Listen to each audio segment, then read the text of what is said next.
오늘 본문 말씀을 보면 왕에 대한 말씀이 나옵니다. 이스라엘 백성들이 가나안 땅에 들어가서 정착한 후에 주변의 다른 나라들처럼 왕을 세우기를 원한다면 그 왕은 하나님의 통치를 받는 이스라엘의 본질을 훼손해서는 안 된다라고 말씀하고 있는 것입니다. 사실 이스라엘 역사를 보면 하나님께서 택하셔서 다스리시는 이스라엘에게 세상 왕과 같은 존재는 필요가 없습니다. 왜냐하면 신정주의 국가이기 때문입니다. 하나님께서 직접 다스리기 때문이시죠. 그리고 이런 왕 제도는 이방에서부터 들어온 제도이기 때문에 15절에 나오는 대로 만약에 왕을 세워야 한다면 아주 특별한 조건 아래서 그 왕 제도가 도입되어야 한다라고 말합니다. 15절을 보니까 반드시 내 하나님 여호와께서 택하신 자를 내 위에 왕으로 세울 것이며 내 위에 왕을 세우려면 내 형제 중에서 한 사람을 할 것이요 내 형제 아닌 타국인을 내 위에 세우지 말 것이며 반드시 하나님께서 택하신 자를 왕으로 세워야 한다라고 말하고 있습니다.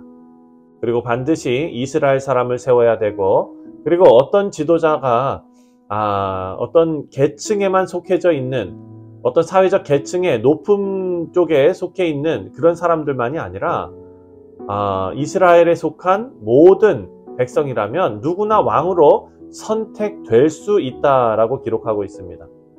여러분 여기서 우리가 주목해야 할 것은 이스라엘에게 왕을 세우는 일은 하나님의 뜻이기 때문이 아니라 이스라엘 백성들이 하나님께 요구해서 허락받은 일이라는 사실을 기억해야 합니다. 이스라엘의 왕정 제도는 하나님께서 원하시던 방향이 아닙니다. 하지만 하나님께서 이스라엘 백성들의 요구를 들어주셨습니다. 그 이유는 바로 이스라엘의 연약함을 아셨기 때문입니다. 다른 주변 국가들의 영향을 받아서 인간적인 욕심으로 이 왕정 제도를 도입할 것을 이미 아신 것입니다. 그래서 하나님께서는 그에 맞는 왕에 대한 규례를 주시면서 그래서 하나님께서 이스라엘에게 왕을 허락하시지만 왕이 절제 없는 권력을 휘두르지 못하도록 규정을 정해 주셨습니다. 그 중에 중요한 부분이 위에서 언급한 하나님께서 택하신 자라야 되고 또한 어떤 특정 계층이 아니라 누구나 선택받을 수 있고 또 왕은 형제를 위해서 군림하는 것이 아니라 이스라엘 공동체 속에서 일원으로 살아가면서 너무나 큰 권력을 갖지 못하도록 여러 가지 규정을 만들어 놓으셨습니다. 그리고 또한 하나님의 말씀을 옆에 두고 읽으면서 공부하고 또 하나님의 말씀으로 통치와 삶의 규범을 삼아야 한다라고 정해 놓으셨습니다. 이것이 바로 성경적인 왕의 모습입니다. 왕이 갖춰야 할 올바른 자세는 권력이 아니라 겸손이라는 것을 알려주고 있습니다. 하나님께서 진정한 왕이심을 인정할 수 있는 사람이 왕이 되어야 합니다. 하나님의 뜻을 받들 수 있는 겸손한 왕이 되기를 바라시는 것입니다. 이것이 18절부터 20절에 나오는 왕이 갖추어야 할 자세입니다.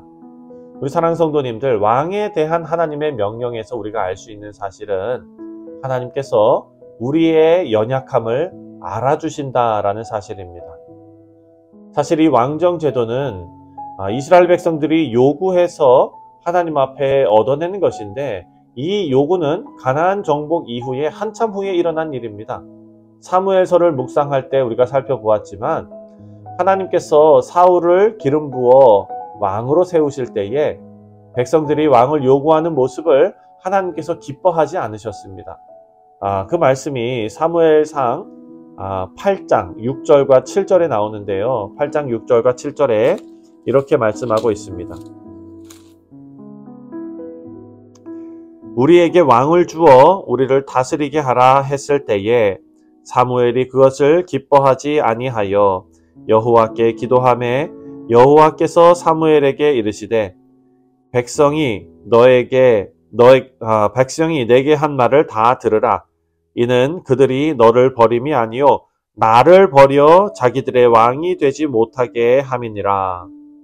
사랑하는 성도님들, 이 사무엘상 말씀을 보면 이스라엘 백성들이 왕을 달라고 요구하는 것은 그들이 하나님을 버렸기 때문이다 라고 하나님께서 말씀하십니다.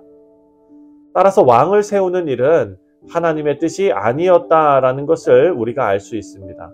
그렇다면 왜 하나님께서 왕을 세우는 일을 허락하셨고 또 그 안에서 부작용을 최소화하시기 위해서 이런 왕에 대한 규정을 만들어 주셨을까? 우리가 생각할 수 있습니다. 그 이유는 하나님께서 아까도 말씀드린 대로 인간의 연약함을 알아주시는 긍휼의 하나님이시기 때문입니다. 인간이 하나님 앞에 어리석은 요구를 할 때마다 하나님께서 그 일을 거부하기만 하신다면 인간은 분명 하나님을 원망할 것입니다. 인간은 그 어리석음으로 하나님의 큰 뜻을 다 헤아릴 수 없는 그런 존재이기 때문이죠.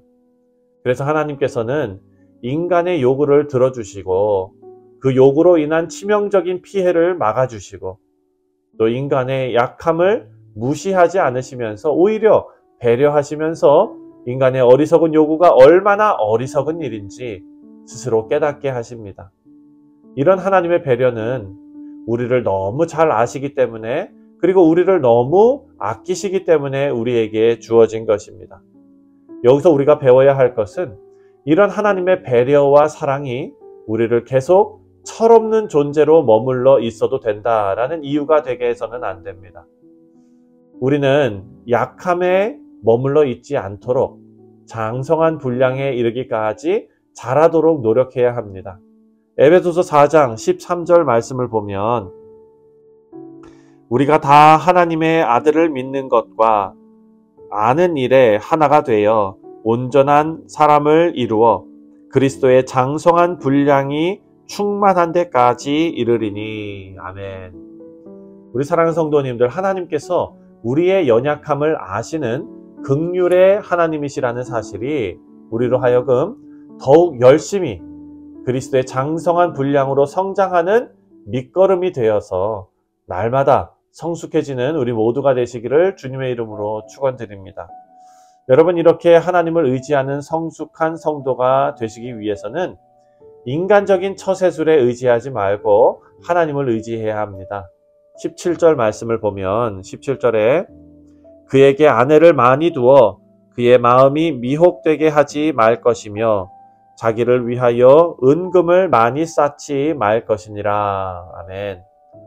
왕이 경계해야 할 일 중에 하나가 바로 많은 아내를 두는 것입니다. 이것은 1차적으로 왕이 정욕과 욕심에 빠져서 많은 여인을 거느리는 것을 말하지만 우리가 앞에서 살펴본 대로 열왕기서를 우리가 묵상하지 않았습니까? 그 말씀을 보면 이스라엘의 왕들이 많은 아내를 거느리는 이유는 정치적인 이유가 많았다는 것을 알 수 있습니다. 어떤 나라와 화친을 맺기 위해서 정략적으로 결혼을 합니다. 또 그런 관계가 많아질수록 아내가 많아질 수밖에 없는 것입니다. 우리가 잘 아는 대로 지혜의 왕 솔로몬도 왕이 되자마자 애굽의 공주와 정략적으로 결혼을 했죠. 이처럼 인간적인 처세술에 의해서 통치하는 왕은 하나님의 뜻을 의지하지 않고 교만해서 자신의 지혜로 나라를 다스릴 수 있다라고 생각하는 왕입니다. 우리도 마찬가지입니다. 너무나 똑똑한 나머지 내 인생의 모든 것을 내가 다스리고 컨트롤할 수 있다고 생각한다면 스스로 망하는 길로 들어서게 될 것입니다. 우리 그리스도인들은 하나님 앞에 겸손하고 또 내 인생의 모든 부분이 하나님의 은혜의 손에 달려있다라는 믿음의 고백이 있어야 될 줄 믿습니다. 이스라엘의 왕들이 왕으로서의 역할에 실패한 이유는 그 마음에 악한 교만이 자리했기 때문이지요.